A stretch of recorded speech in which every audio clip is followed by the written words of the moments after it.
Et bonjour les anatomistes et bienvenue dans cette nouvelle vidéo consacrée à une longue série de vidéos sur l'étude du cancer. Et aujourd'hui dans cette présentation, nous allons étudier les stades du cancer avec notamment le diagnostic anatomopathologique, le bilan d'extension mais également un système de classification, la classification TNM et la classification d'Ann-Arbor. Et dans la seconde partie de cette vidéo, nous allons étudier les différents traitements qui sont utilisés en oncologie. Alors je me présente, je m'appelle Pierre, je suis préparateur sportif de formation et de métier, je suis également étudiant en kinésithérapie. Cela me permet de faire un disclaimer, je ne suis ni médecin ni professeur en université et donc vous regardez cette vidéo en conséquence.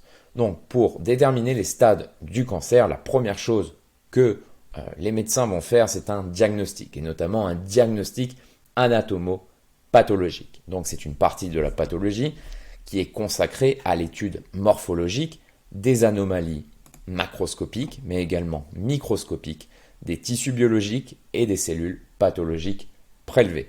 Alors l'anatomopathologie s'occupe du diagnostic de certaines maladies qui réclament cette certitude anatomopathologique, par exemple ici dans le cas de cancer où seul le spécialiste pourra affirmer qu'une lésion qu'on lui a soumise va comprendre des cellules cancéreuses. Alors le pathologiste va identifier par ailleurs le type de tumeur et peut le cas échéant fournir un pronostic sur la gravité de la lésion. Donc il va y avoir deux examens, un examen macroscopique où l'œil est le premier outil du pathologiste et le pathologiste, le praticien va s'attacher à décrire la localisation de la tumeur, sa taille, sa couleur, sa forme, sa consistance, sa délimitation, mais également ses rapports aux autres organes et son aspect à la coupe. Ici, vous avez une analyse macroscopique d'un prélèvement opératoire. Et ensuite, l'examen microscopique. Alors cette analyse microscopique est généralement l'activité principale du pathologiste. Il a pour cela recours aux outils de la microscopie, optique, photonique, mais également électronique. Et donc, cette étape permet d'affirmer le caractère tumoral ou non d'une lésion et le cas échéant d'aboutir à la dénomination de la tumeur basée sur le type cellulaire d'origine. Ici, vous avez une étude, un examen microscopique anatomopathologique des proliférations mammaires intraépithéliales. Le bilan d'extension consiste en un ensemble d'examens médicaux qui renseignent sur l'étendue de la tumeur et sa potentielle propagation à d'autres régions du corps, permettant ainsi d'adapter le traitement à chaque patient. Donc ce bilan d'extension est toujours initié par un examen clinique et une analyse approfondie en laboratoire d'anatomopathologie du tissu cancéreux prélevé lors de l'ablation ou de l'extraction. Alors le bilan d'extension diffère selon le siège primitif de la maladie cancéreuse. Pour les tumeurs solides, l'extension s'intéresse au degré d'envahissement local, à la présence de ganglions tumoraux, ce qu'on appelle un envahissement régional, et à la présence de métastases à distance. Et donc le stade est ensuite généralement exprimé selon la classification TNM que nous allons étudier un petit peu plus tard dans cette vidéo. Alors pour les lymphomes, l'extension s'intéresse au siège des aires ganglionnaires atteintes et à la présence d'atteintes extra-ganglionnaires. Et le stade est ensuite souvent exprimé selon la classification d'Ann-Arbor. Alors la classification TNM et d'Ann-Arbor, nous allons en parler un petit peu plus tard dans cette vidéo. Au terme du bilan d'extension, il est possible de connaître le stade exact de la maladie et ceci permet, comme nous le disions, de déterminer le traitement le plus approprié pour les patients. Alors, quels sont les examens que nous allons utiliser dans ce bilan d'extension? Donc, l'examen clinique est la première étape du bilan d'extension. Pour les tumeurs superficielles, il va par exemple s'intéresser à la taille et au nombre de lésions, des lésions. Donc, on va par exemple utiliser la radiologie avec la tomodensitométrie et l'IRM, qui sont des examens d'imagerie médicale très utilisés. Ici, par exemple, sur ces représentations, sur cette coupe frontale Et transversale, vous avez une tomodensitométrie, ici abdominopelvienne et ici abdominale. Après la radiologie, on pourra utiliser également la médecine nucléaire, mais également l'endoscopie, dont vous avez une représentation ici, en particulier dans les tumeurs du tube digestif. Une écho-endoscopie peut permettre de préciser la profondeur de l'envahissement. On pourra également relever ce qu'on appelle des marqueurs tumoraux. Dans certains cancers, il est effectivement possible de doser dans le sang des marqueurs tumoraux. Le dosage réalisé au moment du diagnostic va servir généralement de valeur de référence pour le suivi. Alors un marqueur tumoral est une molécule qui peut être identifiée afin d'aider à trouver une tumeur. Et par exemple, pour le cancer de la prostate, on utilise l'antigène prostatique spécifique qu'on appelle PSA. Alors maintenant, nous allons parler de cette classification TNM, très utilisée surtout utilisée pour les organes solides. Alors cette classification TNM est un système international qui a été proposé par le chirurgien français Pierre Denoy de l'Institut Gustave Roussy entre 1943 et 1952. C'est un classement des cancers selon leur extension anatomique. Il y a eu bien sûr plusieurs révisions et la dernière date de 2017.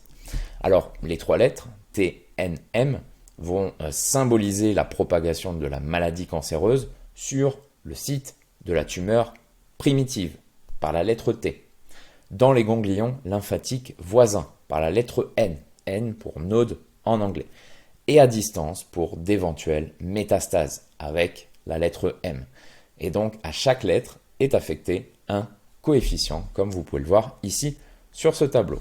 T1, T2, T3, T4, mais également T2A ou T2B, N0, NX, N1, N2, N3. Nous allons voir pourquoi. Alors la lettre T, ici, symbolise la tumeur initiale, cet envahissement tumoral. Et donc elle est cotée de T0 quand la lésion primitive n'est pas localisée, à T4 pour les tumeurs les plus étendues. Alors cette cotation dépend du volume tumoral représenté par le diamètre maximum de la lésion et de la fixation aux organes voisins, la peau, les vaisseaux, les nerfs, les os. On pourra retrouver un T avec un numéro plus élevé. Cela va signifier que la tumeur est plus grosse ou que la tumeur s'est développée plus en profondeur dans l'organe ou dans les tissus voisins. Ensuite, vous avez la lettre N qui représente, nous l'avons dit, cet envahissement ganglionnaire. Donc de N0 jusqu'à N3 qui dépend du territoire ganglionnaire, plus ou moins proche de la tumeur, des dimensions des adénopathies, de leur nombre et de leur éventuelle fixation au tissu voisin. N0 signifie pas d'envahissement ganglionnaire, que le cancer ne s'est pas propagé à aucun ganglion lymphatique voisin. N1, N2, N3 signifie que le cancer s'est propagé au ganglion lymphatique. N1 à N3 peuvent aussi révéler le nombre de ganglions lymphatiques qui sont atteints par le cancer ainsi que leur taille et leur emplacement. Ici, vous voyez N1, 1 à 6 ganglions. N2, N3, plus de 15 ganglions régionaux métastatiques. Ensuite, la dernière lettre, qui est la dissémination métastatique, qui est cotée par M0 en l'absence de métastase connue ou M1 en leur présence, quel que soit leur siège unique ou multiple. Alors M0 signifie que le cancer ne s'est pas propagé à d'autres parties du corps et M1 signifie que le cancer s'est propagé à d'autres parties du corps. Alors on va employer parfois les lettres minuscules A, B, C pour indiquer une subdivision des catégories relatives à la tumeur, aux ganglions lymphatiques et aux métastases afin de les rendre plus spécifiques, comme vous le voyez, T2A, TB. On pourra ajouter également IS après T comme TIS pour indiquer un carcinome in situ, ou T0 pour indiquer qu'il n'y a pas de tumeur, ou TX, que la tumeur ne peut être évaluée. Alors, on peut également, à ce système, ajouter, on peut donner aux tumeurs cancéreuses solides un stade clinique et un stade pathologique avec la lettre C pour le stade clinique et le stade pathologique, la lettre P. Donc je m'explique. Pour le stade clinique, il est établi avant le traitement. Il se base sur les résultats d'examens et de tests, comme des examens d'imagerie médicale effectués lorsqu'on détecte le cancer, avec le diagnostic du cancer. Donc les médecins choisissent souvent le traitement en fonction du stade clinique, ça nous l'avons vu, et ils vont indiquer le stade clinique par un petit c, un c minuscule, devant les lettres TNM dans certains rapports médicaux. Ça, c'était pour le stade clinique. Et le stade pathologique se base sur les résultats de tests et d'examens effectués quand on détecte le cancer et sur ce qu'on apprend sur le cancer lors de la chirurgie et de l'observation du tissu enlevé par chirurgie. Il offre plus d'informations sur le cancer que le stade clinique. On indique le stade pathologique par un P minuscule devant les lettres TNM dans le rapport de pathologie. Ensuite, nous avons la classification d'Ann Arbor, est utilisée en médecine pour faire le bilan d'extension des lymphomes malins pour donc le syndrome lymphoprolifératif, qui est une prolifération de cellules d'origine lymphoïde, mais également pour les cancers hématologiques. Alors, vous avez ici, sur cette page Wikipédia, donc le stade 1 est une atteinte d'une seule aire ganglionnaire. Le stade 2, c'est une atteinte de deux ou plusieurs aires ganglionnaires du même côté du diaphragme, important. Le stade 3 est une atteinte ganglionnaire des deux côtés du diaphragme. Et le stade 4, c'est une atteinte viscérale qui va toucher par exemple le foie, les poumons, la moelle, les os, avec au moins une atteinte ganglionnaire. Alors je vais vous montrer une photo, ce sera plus parlant. Ici, vous avez le stade 1 avec une aire ou structure ganglionnaire atteinte, ici présente. Le stade 2, c'est plus de deux aires ganglionnaires atteintes du même côté du diaphragme, vous les voyez.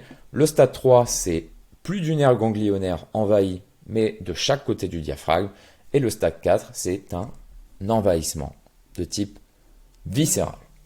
Donc voilà pour les classifications. Et maintenant, nous allons étudier les traitements du cancer. Donc le traitement est effectué en milieu spécialisé, sur une stratégie en général pluridisciplinaire, avec des oncologues, des gynécologues, des gastro-entérologues, etc. Donc le traitement du cancer nécessite d'avoir un diagnostic de certitude. C'est pour ça que j'ai classé le traitement du cancer en seconde partie de cette vidéo. Donc un diagnostic de certitude et de connaître également le type de cancer, d'évaluer son extension locale, régionale et la présence ou non de métastases, mais également d'évaluer l'état général du patient, son âge, ses fonctions vitales, fonctions cardiaques, rénales et la présence bien sûr d'autres maladies. Alors, suivant les cas, le traitement du cancer pourra reposer sur l'ablation chirurgicale. On parlera d'ablation chirurgicale large de la tumeur quand cela est possible. Large voulant dire que le bistouri du chirurgien va passer uniquement par des tissus sains pour être sûr de faire une ablation de toutes les cellules cancéreuses. Mais également un traitement mini-invasif, percutané par radiofréquence, micro-ondes ou cryothérapie en complément ou en alternative à la chirurgie. La chimiothérapie que nous connaissons tous, qui est une prescription de médicaments qui vont s'attaquer au cancer et à ses métastases. Une radiothérapie avec l'irradiation de la tumeur permettant de la faire diminuer, voire de la faire disparaître. Et certains cancers peuvent également bénéficier de traitements hormonaux, d'un traitement à visée immunologique consistant à augmenter l'action du système immunitaire, mais également d'un traitement à base d'ultrasons et d'un traitement par photochimiothérapie. Alors pour le confort du patient, on pourra directement s'attaquer non pas à la cause, mais aux symptômes, d'accord, soulager les symptômes et bien sûr apporter un soutien psychologique et social. Au niveau des médicaments, la chimiothérapie, alors la chimiothérapie classique est un traitement du cancer consistant à administrer des médicaments qui vont tuer les cellules cancéreuses ou qui vont limiter leur croissance. Je vous le rappelle que le cancer est une multiplication incontrôlée de cellules qui va entraîner donc une dégénérescence cellulaire due à des mutations génétiques avec un ADN qui est endommagé et ou de façon occasionnelle à une prédisposition également héréditaire à développer certaines tumeurs. Alors la majorité des substances chimiothérapeutiques fonctionnent par un arrêt de la mitose qui est une division du noyau des cellules, en ciblant efficacement les cellules qui vont se diviser trop rapidement. On parlera de chimiothérapie cytotoxique. Alors comme ces substances peuvent endommager les cellules, elles sont dites cytotoxiques. Certaines de ces molécules vont provoquer en effet un véritable suicide cellulaire, l'apoptose. Donc elles vont ces traitements vont attaquer les cibles cellulaires de type eucaryote et vont avoir plus d'effets sur les cellules qui sont en division, quel que soit, ça peut être les cellules néoplasiques, mais également au niveau de l'épithélium hématologique ou digestif. Et donc, ces traitements vont inhiber ou empêcher le bon fonctionnement des cellules et en bloquant la mitose, nous l'avons dit, c'est-à-dire la division cellulaire. Mais vous avez également des produits biologiques avec le concept de la CD20 et des lymphocytes B. Alors, je vais m'expliquer. Donc, les produits biologiques, on les utilise pour traiter les lymphomes. Lymphomes qui se développent à partir de la prolifération anormale de lymphocytes B, dans la grande majorité des cas, mais également de lymphocytes T, qui sont, je vous le rappelle, deux types de cellules du système immunitaire. Depuis une quinzaine d'années, le traitement des lymphomes B, et notamment les lymphomes dits Hodgkiniens, si je prononce bien, donc les traitements des lymphomes B a fréquemment recours à la thérapie par un anticorps anti-CD20 en association avec une chimiothérapie conventionnelle. Et donc ces anticorps sont dirigés contre les lymphocytes B et vont cibler en particulier les cellules cancéreuses en vue de leur élimination par d'autres acteurs du système immunitaire. La thérapie par anticorps anti-CD20 va donc induire aussi une diminution de la population des lymphocytes B normaux qui va amoindrir la réactivité du système immunitaire. Et c'est pourquoi cette thérapie est également utilisée pour traiter des maladies auto-immunes. On utilise par exemple la rituximab ou l'ofatumumab, si je prononce bien. Voilà. Et ce qui est intéressant avec cette thérapie, c'est qu'elle a une toxicité plus limitée en raison d'un effet plus spécifique. Ensuite, un autre traitement, c'est la radiothérapie. Alors ici, vous en avez une image, c'est une méthode de traitement loco-régional des cancers qui va utiliser des radiations pour détruire les cellules cancéreuses en bloquant leur capacité à se multiplier. Donc ça va être un rayonnement ionisant qui va être également capable d'endommager l'ADN dans les cellules en division. Donc des effets sur les cellules en division néoplasiques, mais également au niveau de l'épithélium hématologique, digestif et des risques de néoplasme secondaire. Et ça a un effet sur l'ADN, ça a des effets physiques, chimiques et des effets également cellulaires. Et pour terminer sur cette vidéo, je voulais vous parler de la chirurgie qui peut être utilisée seule ou en combinaison avec d'autres traitements. Alors la chirurgie est souvent associée à d'autres modalités de traitement telles que la radiothérapie et les traitements médicaux. En traitement unique, la chirurgie va s'adresser aux formes localisées de cancer découvertes à un stade précoce. Alors l'objectif est de guérir le cancer par ce seul geste, par l'ablation totale de la tumeur lorsqu'elle est possible, par ses caractéristiques, c'est-à-dire sa taille, son stade, son grade, et établi bien sûr avec les examens du bilan diagnostique qui permet de comprendre comment la tumeur s'est propagée et si elle s'est propagée localement ou dans tout le corps. Il est également possible d'employer la chirurgie pour traiter un cancer qui s'est propagé de l'emplacement où il a pris naissance. Je vous rappelle le siège primitif ou la tumeur primitive par rapport à d'autres parties du corps. Je vous le rappelle, la nouvelle tumeur porte le nom de métastase ou de tumeur secondaire.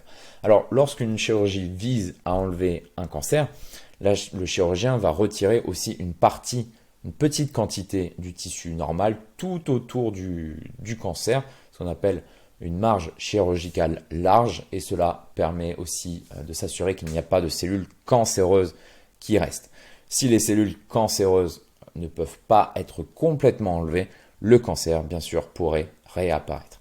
Et donc, on va distinguer également deux types de chirurgie, la chirurgie palliative et la chirurgie reconstructive. Donc, la palliative est un type de chirurgie qui permet de soulager les symptômes et d'améliorer la qualité de vie des patients. Alors, par exemple, on va utiliser parfois la chirurgie pour créer une dérivation qui permet de contourner un organe bloqué ou obstrué. et on peut y avoir recours pour atténuer la douleur ou la pression causée par une tumeur. Par exemple, au niveau du côlon, on pourra utiliser la chirurgie palliative pour éviter l'obstruction. Et la chirurgie reconstructive, on peut avoir recours à cette chirurgie pour réparer le tissu qui a été endommagé par le cancer ou par les traitements du cancer, y compris par la chirurgie pour retirer une tumeur.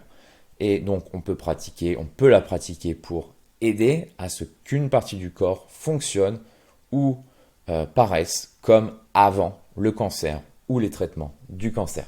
Voilà les anatomistes, c'était tout pour cette vidéo et je vous dis à très vite, au revoir.